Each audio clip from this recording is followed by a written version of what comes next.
बने आता हूँ दोस्तों वाक्षी के समृद्धवाद विजन के अंतर्गत मैं वरुण कुमार आपका हार्दिक अभिनंदन करता हूँ। इलेक्शन आ रही है और ज़्यादातर मैं राजनीति के ऊपर कोई वीडियो बनाता नहीं हूँ, लेकिन राष्ट्र हित में अगर कोई भी इशू रहे तो उसके ऊपर ज़रूर मुझे लगता है कि मुझे अपनी ओपिनियन शेयर करनी चाहिए। ओपिनियन शेयर करना मेरे लिए तब ज़रूरी हो जाता है जब मैं किसी एक ऐसे टॉपिक पे कोई एक ऐसा विचार रख रहा हूँ जो मुझे लग रहा है कि पूरे देश में कोई दूसरा व्यक्ति रख ही नहीं रहा। देखिए, एक चीज़ है, मैं आपको इसलिए कहूँगा इस संदर्भ में, अभी मैंने हाल ही में एक वीडियो देखी ध्रुव राठी की, जो डिक्टेटरशिप के ऊपर जो बनी हुई थी, जिसमें कहा गया कि मोदी जो है वो डिक्टेटर बन रहे हैं और जो सरकार शुरू करी है वो डिक्टेटरशिप की तरफ है। अब वैसे तो हज़ारों लोग हैं जो बहुत कुछ बोलते हैं, बहुत कुछ कहते हैं।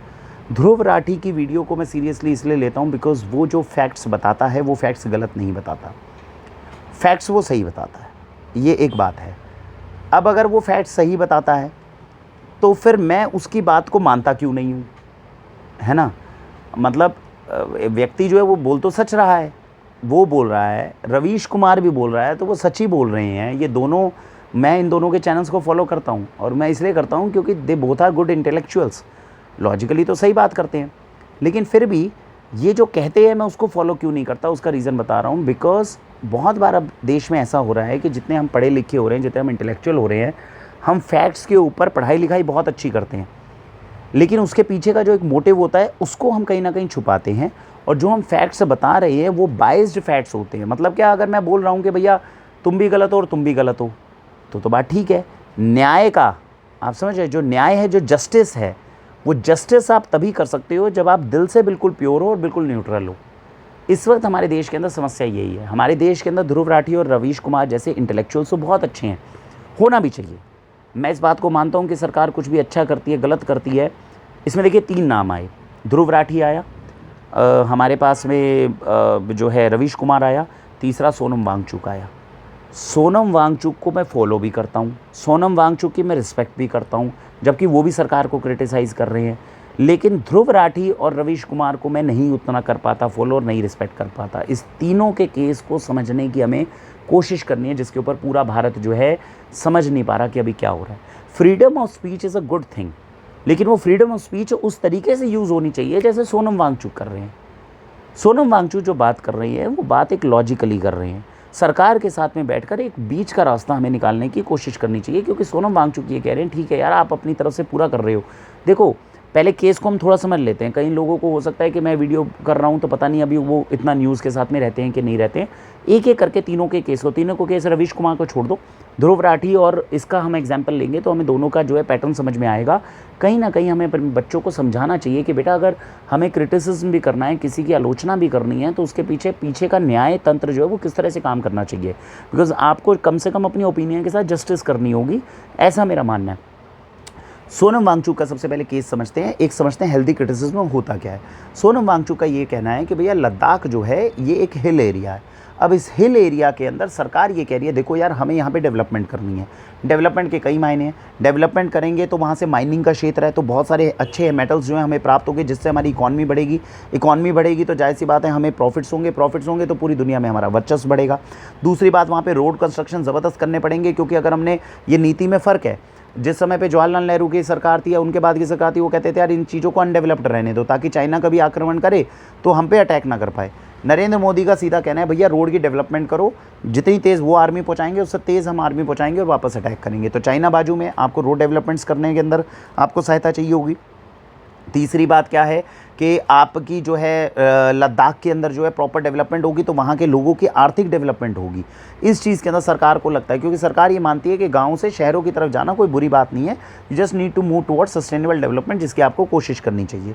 और इनफैक्ट ये इनकी प्रायोरिटी लिस्ट पे है। तो ये तो 3 कारण जो मुझे समझ में आते हैं। अभी तक किसी ने ये एक्चुअली हमारे देश में वीडियो इस बात पर बननी चाहिए थी कि सरकार यहाँ पर डेवलपमेंट करना क्यों चाहती है।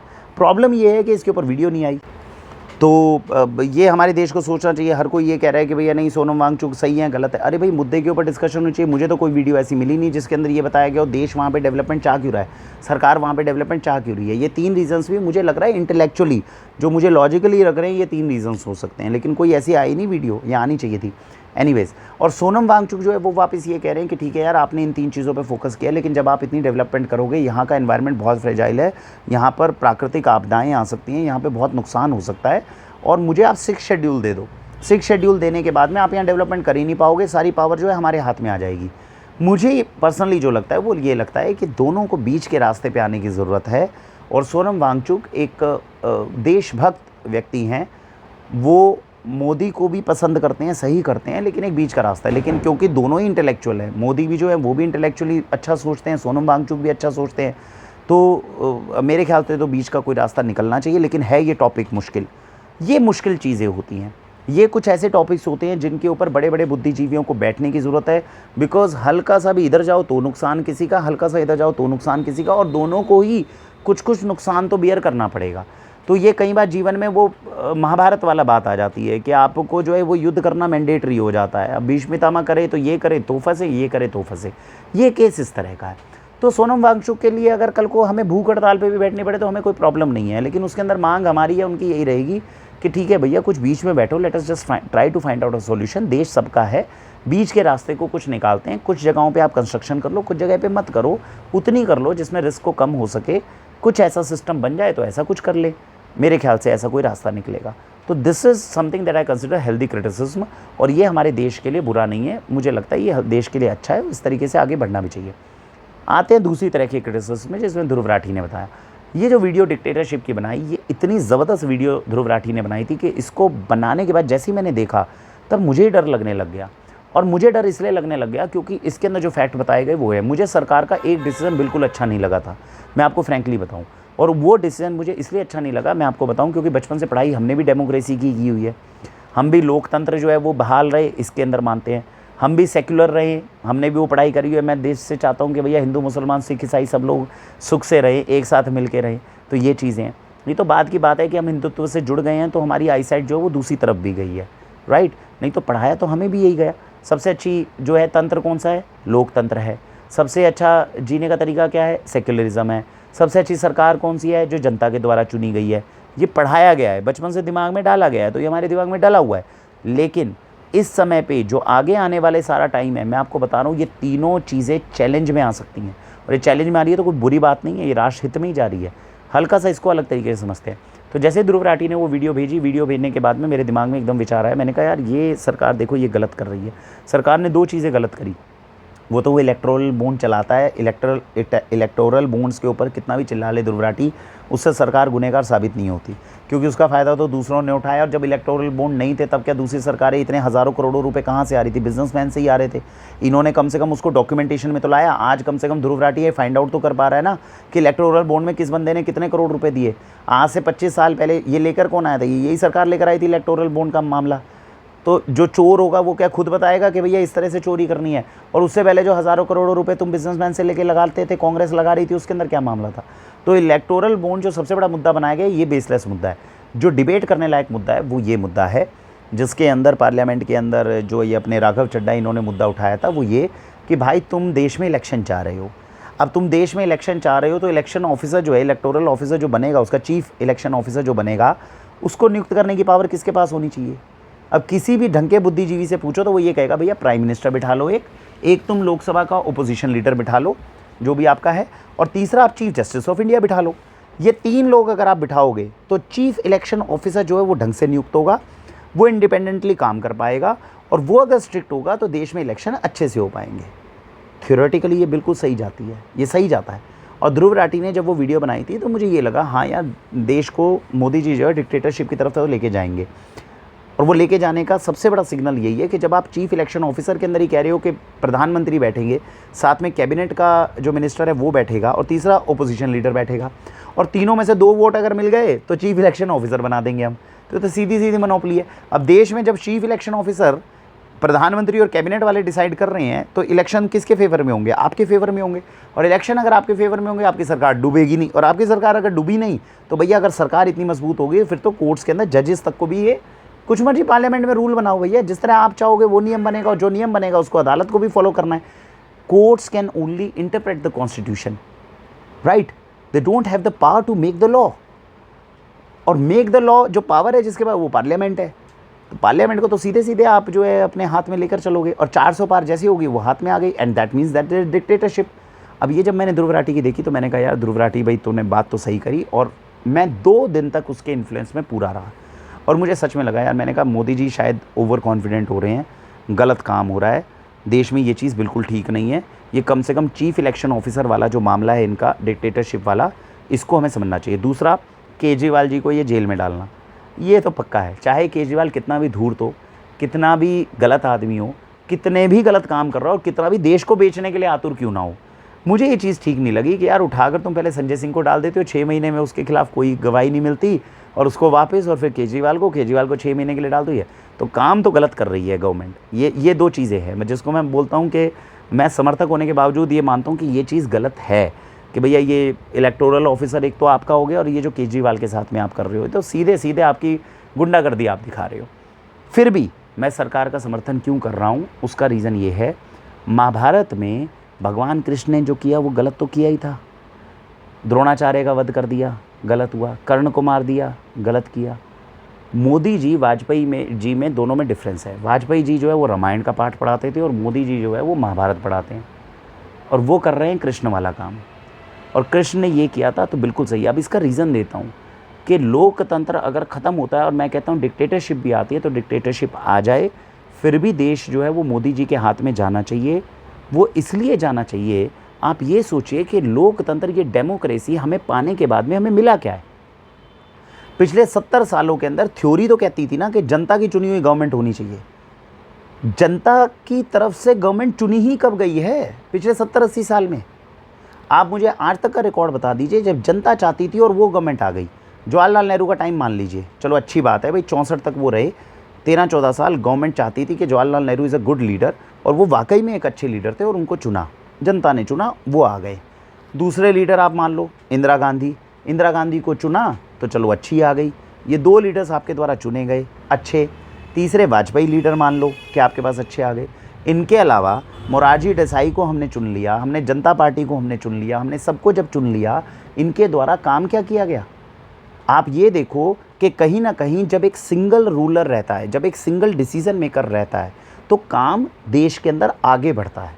लेकिन जब सिंगल डिसीजन मेकर नहीं रहता, ये मिलीजुली जो ये सरकार हमारी डेमोक्रेसी ने सबसे ज़्यादा हमें दिया क्या है? सबसे ज़्यादा उन्होंने ये मिलीजुली सरकार दी है, राज्यों के अंदर भी और केंद्र के अंदर भी।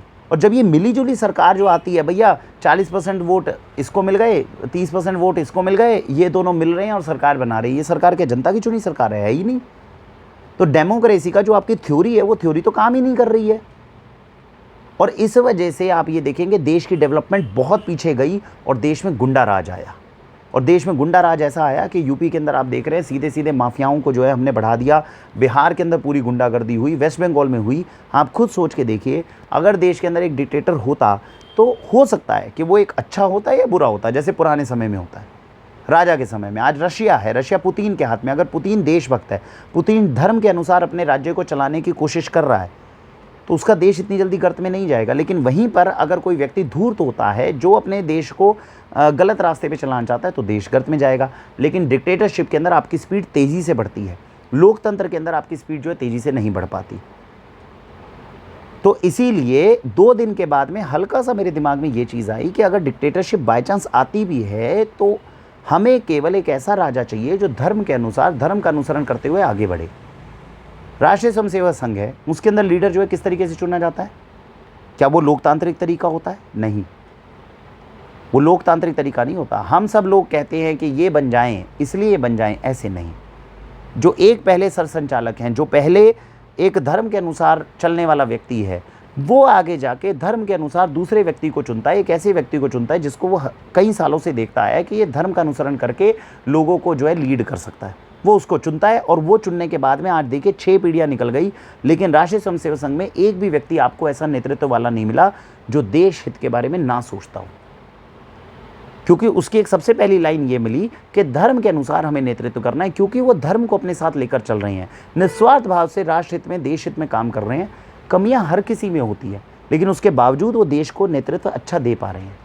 तो कहीं ना कहीं मुझे लगता है कि जो ये हमने डेमोक्रेसी का इतना डंडा बजाया हुआ है ना कि केवल लोकतंत्र लोकतंत्र लोकतंत्र रहे, लोकतंत्र रहे, बहाल रहे, लेकिन उसके अंदर कार्य इसी तरीके से हो। जो ये 400 पार और 350 पार मामला चल रहा है, ये चलना चाहिए, बिकॉज आपको एक्शन लेने में आसानी होती है। आपको क्या लगता है ये कश्मीर के अंदर जो ये 370 हटाई गई है, ये क्या लीगल तरीके से और थ्योरेटिकल तरीके से हट सकती थी? राम मंदिर का मुद्दा जो है हालांकि कोर्ट से करवाया गया और सब करवाया गया, लेकिन आपको क्या लगता है कि ये जो है बड़े आराम से सुख शांति से हो सकता था? नहीं। इन दोनों केसेस के अंदर सरकार ने अपनी पावर दिखाई है और उन्होंने कहा भैया कुछ मर्जी कर लो, होगा यही। मैं आपको फैक्ट बता रहा हूँ, जितने लोगों को, हम में से बहुत लोगों को एग्जैक्टली अभी यही पता ही नहीं है कि कश्मीर के अंदर 370 हटाने का तरीका क्या रहा है, क्या यूज़ किया गया है। मैं कोशिश करूँगा, दूसरी वीडियो बनाऊँगा तो फिर अगर आप लोग कमेंट में डालोगे तो डाल देना, मैं आपको एग्जैक्टली बताऊँगा 370 हटाने के अंदर पीछे से मामला क्या चला है। आपको ये, हम सबको ये पता होना चाहिए कि स्टेट लेजिस्लेटिव असेंबली थी, उसकी क्या पावर थी, कॉन्स्टिट्यूंट असेंबली के सिग्नेचर होने के बिना जो थी वो हट नहीं सकती थी, फिर भी सरकार ने कैसे कर दिया उसको। मैं आपको फैक्ट बताता हूँ, अगर कश्मीर में दंगे हो जाते इसको हटाने के बाद में, तो 370 का जो हटाने का मामला है, यही के यही जो कोर्ट ने डिसीजन दिया कि ये ठीक है, ये ठीक ही नहीं होता, ये गलत होता। लेकिन सरकार ने बड़ी जिम्मेदारी से इसको हटाया, हटाने के बाद दंगे नहीं होने दिए, हाउस अरेस्ट किया जितने भी ये गलत लोग थे, सो कॉल्ड स्यूडो सेकुलर्स, और उसके बाद में अंदर बंद करके बड़ी कृष्ण नीति, चाणक्य नीति के साथ में इसको काम को किया, इसलिए वो सेटल हो पाया। तो बड़ा सिंपल एक सिग्नल दिया गया मोदी जी के द्वारा कि भाई प्यार मोहब्बत से अगर नहीं मानोगे तो डंडे को चलाया जाएगा, और डंडा चलाते हुए देखा नहीं जाएगा कि कितना चल रहा है। हमें देश को राष्ट्रहित की तरफ आगे बढ़ना है। येस, उसमें रिस्क है। रिस्क यही है कि अगर हमारे देश का नेतृत्व धूर्त हो गया तो हम उतनी जल्दी, जितनी जल्दी ऊपर गए उतनी जल्दी नीचे आएंगे। डिक्टेटरशिप का फ्लो है। लेकिन मुझे पर्सनली लगता है कि लोकतंत्र की ये बैसाखी जो हम टूटी फूटी लेके चल रहे हैं, जिसमें हम वोट भी दे दें, उसके बाद में मिली जुली सरकारें आती रहें, बेवकूफ़ी वाला काम चले, वोटों को खरीदा जाए और ये सब कुछ कह रहे, इस गंदगी से आप बाहर निकलने में कामयाब हो जाओगे। और मुझे लगता है कि इसके अंदर हमें 70-80 सालों के अंदर हमें नुकसान ज़्यादा हुआ है। 1-2 लीडर्स केवल हमें ढंग के मिले हैं, इंदिरा गांधी, जवाहरलाल नेहरू, वाजपेयी जी मान लो। इसके अलावा मुझे ढंग का लीडर, नरसिम्हा राव एक्शन लेना चाहते हैं, एक्शन नहीं ले पा रहे हैं, डिसीजन लेना चाहते हैं, डिसीजन नहीं ले पा रहे हैं, कोई सुनने नहीं जा रहा उनकी। बताओ, देश के प्रधानमंत्री कोई उनकी सुनना नहीं चाह रहा, चीज़ें ऐसी चल रही हैं, कैसे बनेगा मामला। जनता दल के अंदर जितने लोग आए, चंद्रशेखर क्या कम अच्छे प्राइम मिनिस्टर थे? बेहतरीन प्राइम मिनिस्टर के रूप में वो प्रूव कर सकते थे खुद को। ये मिली जुली टांगा तोड़ी की सरकारें जो है, इन्होंने ना, जो बंदा अच्छे मन से कुछ करना भी चाहता है उसको कभी कुछ करने ही नहीं दिया। तो देश की स्पीड बहुत स्लो हुई। और 2014 से 24 की जो आप स्पीड देख रहे हो, स्पीड इसीलिए क्योंकि there is a decision maker बंदा, और वो ये कह रहा है कि भैया मैं खींचूंगा काम को। अब इस तरह के धर्म का अनुसरण करने के लिए एक और अच्छी बात मैं आपको बता दूं, बहुत बार कहते हैं राजनीति को धर्म से अलग होना चाहिए, हमारे कॉन्स्टिट्यूशनल फ्लॉ है। अरे भाई, गांधी जी ने खुद कहा है कि राम का नाम लो और काम आगे करो, और कॉन्स्टिट्यूशन में आप लिख रहे हो कि आप किसी भी धर्म को जो है बढ़ावा नहीं दोगे, सब धर्मों को बढ़ावा दोगे, ये लिखा होना चाहिए।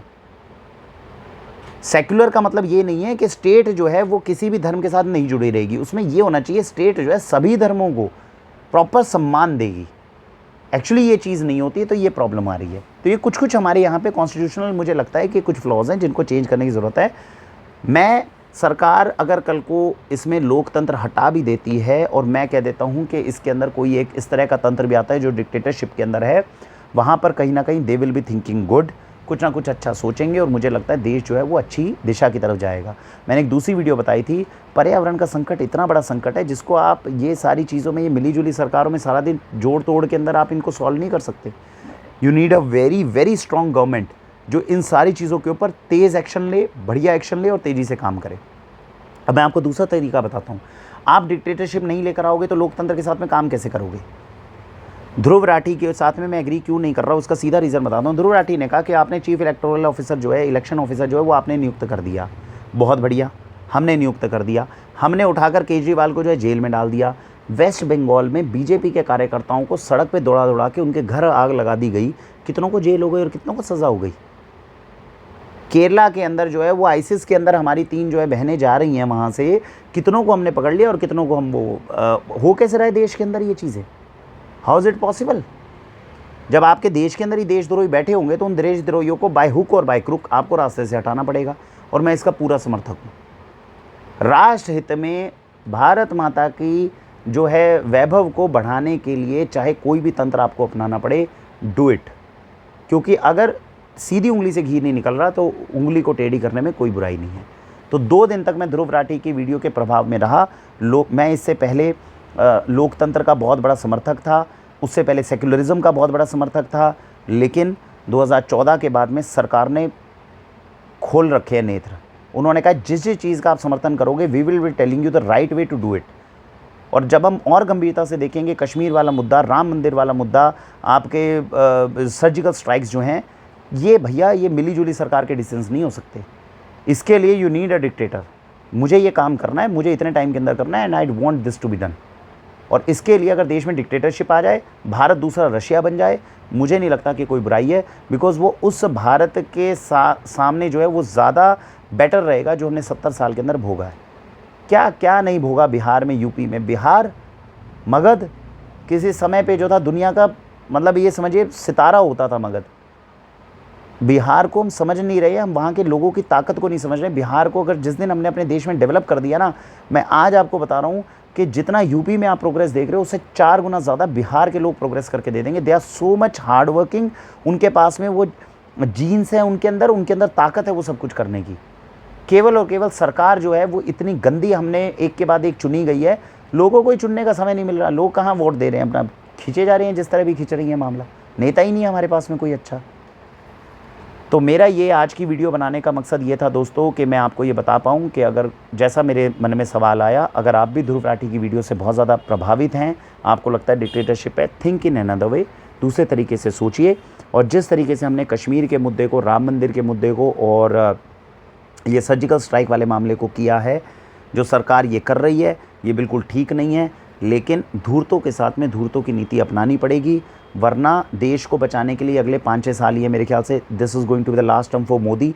मोदी के बाद कौन अच्छा आएगा ये नहीं जानते, लेकिन हमें एक तंत्र तो डेवलप करना पड़ेगा जहाँ एक के बाद एक स्ट्रॉन्ग नेता आए और इस देश को वैभवशाली, अगर भारत माता को वैभवशाली बनाना है, वैभवशाली तो पहले मेरा लक्ष्य था, अब तो ये है कि बच्चों को सुरक्षित रखना है। ये पर्यावरण जो है इतना बड़ा संकट बना हुआ है, जितनी बार ये अमेरिका बैठक बुलाता है करता क्या है, हमें ग्लोबल वार्मिंग है, ग्लोबल वार्मिंग है, 2000 से चिल्ला रहे हो, 2022 आ गया, 2024 आ गया, आज तक पूरी दुनिया के अंदर एक भी देश है जिसने अपने कार्बन एमिशंस को कम करने के लिए थोड़ा अथक प्रयास किया हो। इसमें भी आपको भारत का ही नंबर सबसे ऊपर मिलेगा। कोई देश नहीं है जो वॉलंटियर रूप से जो है कार्बन एमिशंस को कम करने के अंदर, वो भी कार्बन सर्टिफिकेट्स के चक्कर के अंदर कम करने में मदद कर रहा है। जो अमेरिका, जो ये चाइना, जितना ये चिल्लाते हैं, जितना ये यूएन सिक्योरिटी काउंसिल में बैठे हैं, कार्बन एमिशंस कम करने के अंदर इन्होंने एक प्रयत्न अपनी तरफ से अच्छा किया हो तो बताएं। और ये सारी आप 2000 में बोल रहे हो कि भैया ये पूरी दुनिया जो है प्रलय के उसमें गोद में जा रही है और उसके लिए हम एफर्ट करने के लिए तैयार नहीं है। करने तो पड़ेंगे, थोड़े करो, कम करो, ज़्यादा करो, करने तो पड़ेंगे। ये सब कुछ जो है ये भारत ही करवाएगा पूरी दुनिया में, और इसके लिए भी नीड अ स्ट्रॉन्ग डिक्टेटर। तो ध्रुव राठी की वीडियो के अंदर जो है मैं ये कहता हूँ कि हाँ, हमारा देश डिक्टेटरशिप की तरफ जा रहा है, जाने दो, बस हमें एक ऐसा नेता दे दो, और उस नेता को अगर कोई दूसरा नहीं ला सकता तो हम लेकर आएंगे। हम एक ऐसा नेता चाहते हैं जो धर्म के अनुसार राज्य को न्याय के साथ में चलाने की पूरी कोशिश करता रहे। इस धरती ने श्री राम को पैदा किया, इस धरती ने जो है युधिष्ठिर को पैदा किया, इस धरती ने बड़े बड़े राजाओं को, हर्षवर्धन को पैदा किया, अशोका को पैदा किया, इस धरती ने बेहतरीन राजाओं को पैदा किया। तो जब उन राजाओं के सहारे हम 2000 साल तक जो है अपने देश को बचा सकते हैं, तो ये 70 साल के चक्कर के अंदर में डेमोक्रेसी का डंका जो है वो हम ज़बरदस्ती अपने ऊपर नहीं उठा के घूमेंगे। अमेरिका ने बोल दिया सबसे अच्छा तंत्र लोकतंत्र, इसलिए हम लोकतंत्र मान ले, नहीं। अगर हमारे देश के लिए वही राजाओं वाला सिस्टम ही ज़्यादा अच्छा है तो हम तो उसे अडॉप्ट करेंगे। तो अगर आपको भी ये ठीक लगे तो मुझे लगता है कि इस समर्थन के साथ में जो है अब इलेक्शन आ रहे हैं, करिए वोट, डालिए वोट। जो राष्ट्र हित के अंदर आपको लगे कि बेहतरीन काम कर सकता है उनके लिए डालिए, और मुझे लगता है कि इससे बाहर निकलने में हम कामयाब होंगे। भारत वंदे मातरम।